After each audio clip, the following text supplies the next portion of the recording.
Welcome to my YouTube channel Techgene. इस video में हम ऑथेंटिकेशन, ऑथराइजेशन और JWT टोकन्स को डिस्कस करेंगे।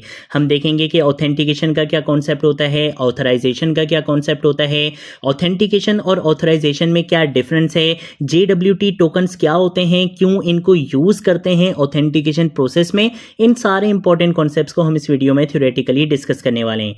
ये वीडियो आपके इंटरव्यू क्वेश्चन से रिलेटेड भी बहुत इंपॉर्टेंट वीडियो है और आगे आने वाली एक दो वीडियो से रिलेटेड भी बहुत इंपॉर्टेंट वीडियो है, क्योंकि इस वीडियो में जो हम कॉन्सेप्ट्स यहां पे डिस्कस करने वाले हैं, इन्हीं कॉन्सेप्ट्स की इंप्लीमेंटेशन हम आगे आने वाली एक दो वीडियोस में कवर करने वाले हैं, जिसमें हम देखेंगे ऑथेंटिकेशन JWT टोकन्स के साथ, सुपरबेस के साथ भी और विदाउट सुपरबेस भी हम कवर करने वाले हैं। ठीक है, अगर आप लोगों ने अभी तक इस प्लेलिस्ट को एक्सेस नहीं करा है तो भाई जल्दी से इस प्लेलिस्ट को एक्सेस कर लो, ज्यादा से ज्यादा शेयर करो, क्योंकि यहां पर आपको बैकएंड डेवलपमेंट में चीता बनाया जा रहा है विद Next.js। ठीक है, तो इस प्लेलिस्ट को जरूर एक्सेस कर लो और ज्यादा से ज्यादा शेयर करो।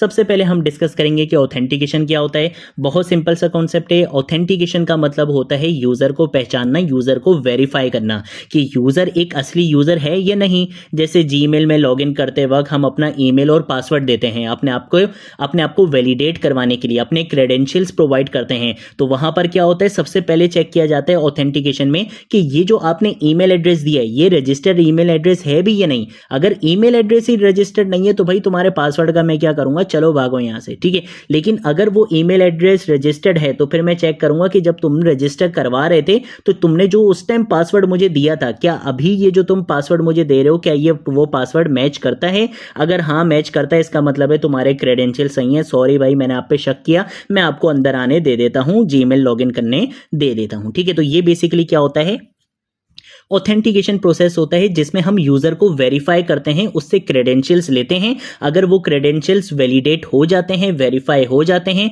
तो हम उसको लॉगिन होने दे देते हैं। ठीक है, ये हमारे पास कॉन्सेप्ट होता है ऑथेंटिकेशन का। लेकिन यहीं पर ही अगर हम बात करते हैं ऑथराइजेशन की, तो ऑथराइजेशन में क्या होता है कि बेसिकली यूजर को वेरीफाई होने के बाद, यानी कि यूजर लॉगिन हो चुका है, अब लॉगिन होने के बाद वो किन चीजों को एक्सेस कर सकता है, किन को एक्सेस नहीं कर सकता, इस प्रोसेस को इंप्लीमेंट करना बेसिकली ऑथराइजेशन होता है। जैसे कि अगर एक नॉर्मल जीमेल यूजर है वो एडमिन पैनल को एक्सेस नहीं कर सकता, ठीक है, वो उसका ऑथराइज यूजर नहीं है ना। सेम ऐसे ही अगर एक स्टूडेंट है तो वो टीचर के पोर्टल को एक्सेस नहीं कर सकता। ठीक है, हैक कर लिया तो अलग बात है, लेकिन वो एक्सेस नहीं कर सकता। ठीक है, सेम ऐसे ही एक एम्प्लॉय है तो वो अपने पोर्टल को एक्सेस कर सकता है, लेकिन वो अपने मैनेजर के पोर्टल को एक्सेस नहीं कर सकता, अपनी सैलरी वहां से नहीं बढ़ा सकता। ठीक है, तो ये बेसिकली क्या होता है, ऑथराइजेशन का कॉन्सेप्ट होता है कि यूजर लॉगिन तो हो गया था, यूजर को ऑथेंटिकेशन का यूज करते हुए वैलिडेट तो करवा लिया था हमने, लेकिन वैलिडेट करवाने के बाद अब जब यूजर लॉगिन हो चुका है तो वो किन चीजों का ऑथराइज यूजर है, किन चीजों का ऑथराइज यूजर नहीं है, ये बेसिकली ऑथराइजेशन होती है। ठीक है, तो ऑथेंटिकेशन और ऑथराइजेशन का कॉन्सेप्ट तो अब आपको यहां पे क्लियर हो चुका है। यहां पर अगर हम बात करते हैं एक न्यू टर्म की, जो आपके लिए थोड़ा सा एक न्यू होने वाली है, कुछ लोगों को पता भी होगा इस बारे में, कुछ को नहीं भी पता होगा, लेकिन अब अच्छे से पता चल जाएगा। एक कॉन्सेप्ट हमारे पास आता है JWT, जिसकी फुल फॉर्म होती है जेसन वेब टोकन। इसका यूज हम करते हैं ऑथेंटिकेशन प्रोसेस में, लेकिन पहले हम इसको समझेंगे कि ये है क्या। JWT बेसिकली एक छोटी सी सिक्योर फाइल होती है जो सर्वर और यूजर के दरमियान डेटा एक्सचेंज करने के लिए यूज होती है। इसके अंदर यूजर का ईमेल, आईडी, रोल, इस जैसा डेटा होता है जो इनक्रिप्टेड फॉर्म में होता है। ऑब्वियसली यूजर का वो डेटा इस फाइल के अंदर होता है जो काफी सिक्योर इंफॉर्मेशन होती है, जो कॉन्फिडेंशियल इंफॉर्मेशन होती है। यूजर के जो क्रेडेंशियल्स होते हैं उनको बेसिकली इनक्रिप्टेड फॉर्म में इस सिक्योर फाइल के अंदर स्टोर करवाया जाता है, और ये फाइल बेसिकली क्या कर रही होती है, डेटा को एक्सचेंज करती है सर्वर और यूजर के बीच में। अब एक चीज तो हमें क्लियर हो गई कि JWT टोकन्स होते क्या हैं। ठीक है, कि एक छोटी सी सिक्योर फाइल है जिसके अंदर आपकी जो क्रेडेंशियल्स होते हैं, आपका जो कॉन्फिडेंशियल डेटा होता है, उनको इनक्रिप्टेड फॉर्म में स्टोर करवाया जाता है, और इस फाइल का काम क्या होता है, सर्वर और यूजर के बीच में डेटा को एक्सचेंज करना। लेकिन कब और क्यों यूज करना है इसको जरा अब हम समझते हैं कि हाउ JWT ऑथेंटिकेशन वर्क्स, के JWT की ऑथेंटिकेशन किस तरह से काम करती है। अभी के लिए हम क्या करते हैं, JWT को भूल जाते हैं। आपने क्या करा, आप एक वेबसाइट पर गए, आपने वहां पर जाकर अपने क्रेडेंशियल्स प्रोवाइड करे, उसने सर्वर ने क्या करा, आपको वैलिडेट करा, और वैलिडेट करने के बाद उसने बोला ठीक है भाई तुम वैलिडेट हो गए, ये लो भाई इस वाले पेज पर आ जाओ। अब लेट सपोज आपने सर्वर से कुछ और रिक्वेस्ट करनी है। अब सर्वर को नहीं याद रहता कि भाई आप कौन हो, सर्वर भूल जाएगा, सर्वर की मेमोरी बिल्कुल गजनी वाली है। अब जब आप दोबारा रिक्वेस्ट करोगे करोगे वो दोबारा बोलेगा चल बेटा मुझे क्रेडेंशियल्स दिखा, इस तरीके से। फिर आपको दोबारा ईमेल और पासवर्ड देना पड़ेगा। फिर लेट सपोज आपने ईमेल और पासवर्ड सही दिया, उसने आपको क्या करा, उस आपकी रिक्वेस्ट पे रिस्पॉन्ड कर दिया। लेट सपोज आपने 2 मिनट बाद आपको फिर दोबारा से किसी चीज की रिक्वेस्ट करनी पड़ी, आपको फिर क्रेडेंशियल्स प्रोवाइड करने पड़ेंगे। इसका मतलब क्या है कि हर रिक्वेस्ट पे आपको अपने क्रेडेंशियल्स प्रोवाइड करने पड़ेंगे।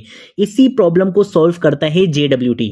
JWT किस तरह से काम करता है ऑथेंटिकेशन प्रोसेस में, कि जब यूजर आया, यूजर ने जैसे ही अपने क्रेडेंशियल्स प्रोवाइड करे और लॉगिन हुआ, सर्वर क्या करता है, वैलिडेट करने के बाद एक JWT टोकन जनरेट करता है और वो टोकन आपको दे देता है। ठीक है, अब वो टोकन आपके पास आ गया। अब लेट सपोज अगर आपने कोई भी रिक्वेस्ट करनी है सर्वर से, तो आपको क्या करना पड़ेगा, अपनी रिक्वेस्ट के हेडर में ही, जिस तरह से हम रिक्वेस्ट कर रहे होते हैं ना, गेट रिक्वेस्ट सेट करते हैं, बस रिक्वेस्ट के हेडर में ही आपको क्या करना पड़ेगा, वो टोकन देना पड़ेगा। वो टोकन जाएगा रिक्वेस्ट के साथ, सर्वर क्या करेगा, बोलेगा हाँ भाई ये टोकन तो मैंने तुम्हें दिया था, ठीक है मैं तुम्हें पहचान गया। वो क्या करेगा, आपकी रिक्वेस्ट को फुलफिल कर देगा, आपको रिस्पॉन्ड कर देगा।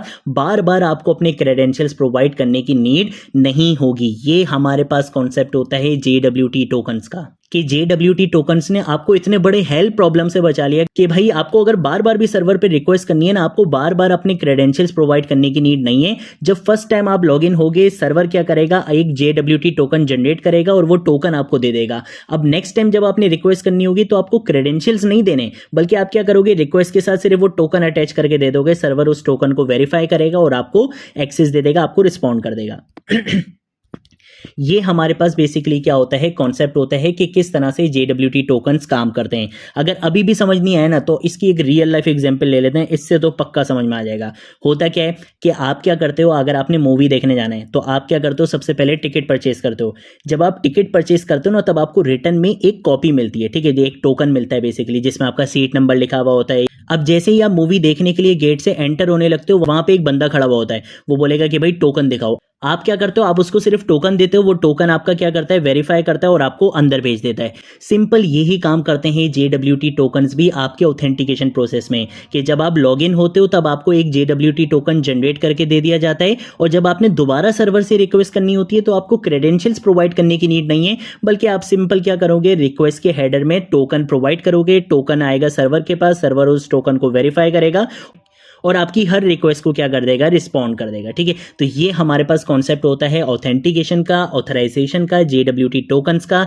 नेक्स्ट वीडियो में हम JWT टोकन का यूज करते हुए ऑथेंटिकेशन इंप्लीमेंट करेंगे। हम सुपरबेस के साथ भी इंप्लीमेंट करेंगे और उसकी नेक्स्ट वीडियो में हम विदाउट सुपरबेस भी इंप्लीमेंट करेंगे। ठीक है, तो ये थी हमारी आज की वीडियो। अगर कोई चीज नहीं समझ आए, नीचे कॉमेंट सेक्शन में पूछ लेना, सोशल मीडिया अकाउंट से पूछ लेना, मैं जरूर आप लोगों को रिस्पॉन्ड करूंगा। अब हम मिलेंगे नेक्स्ट वीडियो में नेक्स्ट टॉपिक के साथ, तब तक के लिए बाय बाय।